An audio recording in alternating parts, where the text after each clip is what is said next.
Hello everyone, I hope everyone is doing great. Welcome back to my channel Build with Jaswinder. As part of this video series today, we will be building the logic for this Leetcode problem 371, which is sum of two integers. In this you are given two integers, a and b, and you have to return its sum. Looks like a straightforward problem where you could just return a plus b from your function call, but there is a catch, you are not allowed to use the operators plus and minus. See, this is a very interesting problem, and this is the way how your ALU, which is a component of CPU, does the magic behind the scenes. In our CPU, we can't do addition like this, A plus B. There are logic gates inside the ALU, which uses some kind of combinations of AND XOR gates to return the addition of two numbers. This is a building block for your ALU. So this is a very important question. Let's jump into and try to see how we can solve this problem. Here I'll just use the same example 1 and 2. If you notice, the answer should be 3 and the binary representation of 3 is 1 1. Do you see the pattern here? Here it's 1 0 and it comes 1. It's 0 1 and the answer is 1 here. I feel like maybe we could just XOR the numbers, right? Let's try to come up with another example. So let's say this is the example given to you 101 010. The decimal equivalent of this 101 is 5.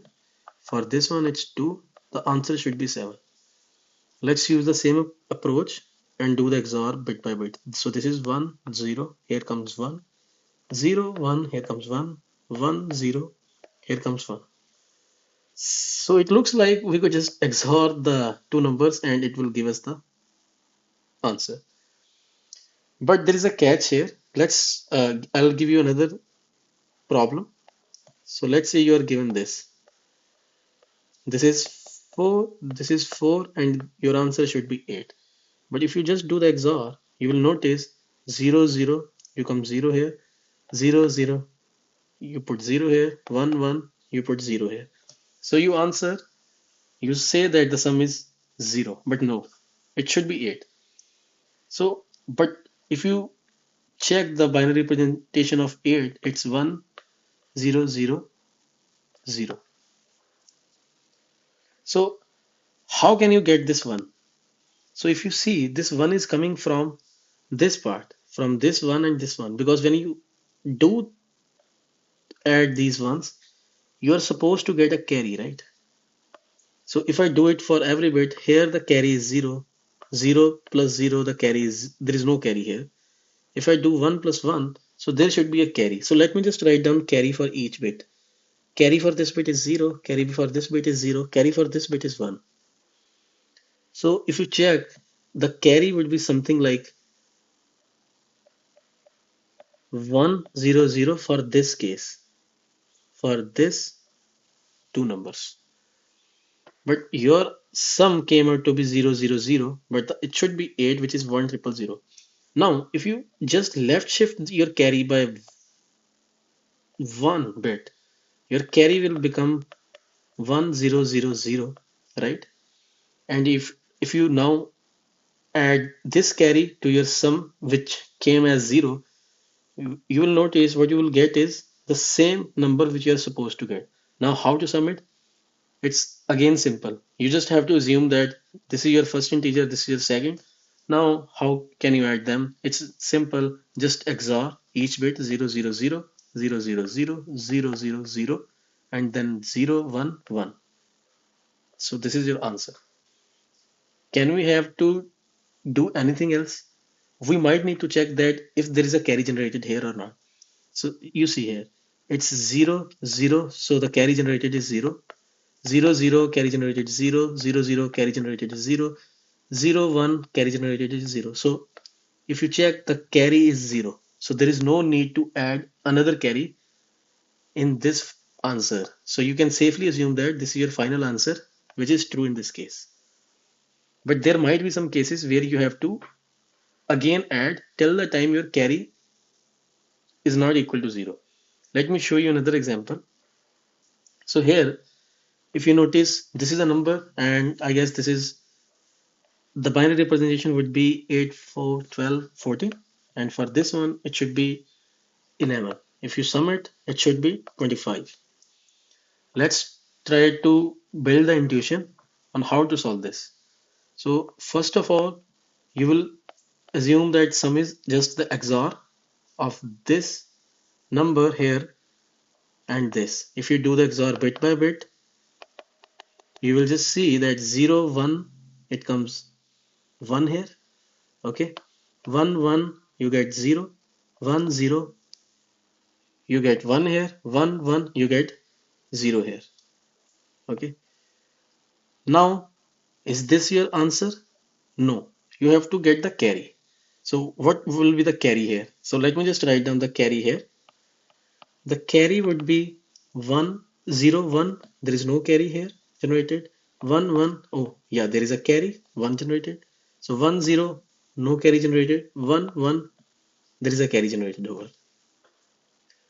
Now you have to add this carry to the sum. But you know, whenever a carry is generated, so let's say even in the normal decimal addition, if there is a carry generated, if you sum this to this, the carry is already always added to the bit to the left of the bit that generated the carry. So you have to add this carry by shifting it one position to its left, and then you have to add it to your sum. So if you shift this carry one position to its left, it becomes 1 0 1 0 0. So I'll just write down it here 0 0 1 0 1. Now you have to add this carry to your sum. So this problem is again similar to this problem, adding two numbers, right? How to add them? First, you just do the XOR. So what will be the XOR of bit by bit? 1 0 1 0 0 0 1 1 0 0 0 0 and 0 1 1. Is this your final answer? No, because you might have to check if there is a carry or not. So let's see what's the carry in this case. So 1 0, there is no carry generated. 0 0, no carry generated. 1 1, yeah, there is a carry. 0 0, there is no carry generated. 0 1, there is no carry generated. So this is the carry that came when you added this number to this number. Okay. Now this is the carry generated. You know that carry is always added to the left position of the bit that generated the carry. So if you do the left shift on this carry, it becomes 0 0 0 1 0.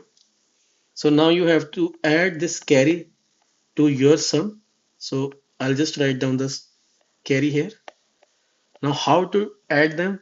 Again, you have to do the XOR, right? So 1 0, you get 1, 0 0, you get 0, 0 0, you get 0, 0 1 1 1 0, you get 1. So now this, what is this? If you, is this your answer? I guess so. How? If you check what's the carry generated in this case. So 1 0 0 0 0 0 0 0 0 0 1 0 1 0 0. So the carry generated is 0. So it means there is nothing to add to my sum now.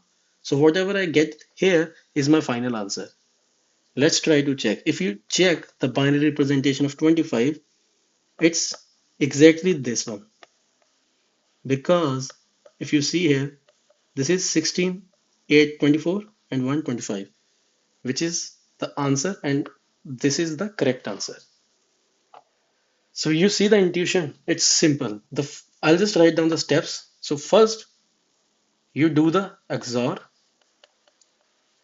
and find the sum. Okay. You do the XOR, find the sum. Now find carry. You can just left shift it by 1 even if it's 0, so it will not make any difference. So find carry and left shift by 1. Left shift by 1. So there will be two cases here. If carry is 0, then return sum. If not 0, then you do the same steps again, do XOR and find the sum. Basically, you go all the way from here to here. I'll just show you the same example, same problem on the Leetcode, and we will just try to solve it using the same approach which I showed you now. So you have to assume first that the sum is XOR of A and B, and you have to find the carry. Carry is A and B, but you have to left shift it by 1, because if there is a carry, it will always be added to the bit to the left of the bit that generated the carry. You just have to remember this. So now, while your carry is not equal to 0, you have to keep on repeating these steps, adding your carry to your sum. So now, when carry is not equal to 0, it means you have to add this carry to your sum. How to add? Before I do that, I'll just store sum in a temporary variables. You will know why I'm doing that. Now, you will have to add your carry to your sum, and how you can do it this. You just have to do the XOR of sum and carry.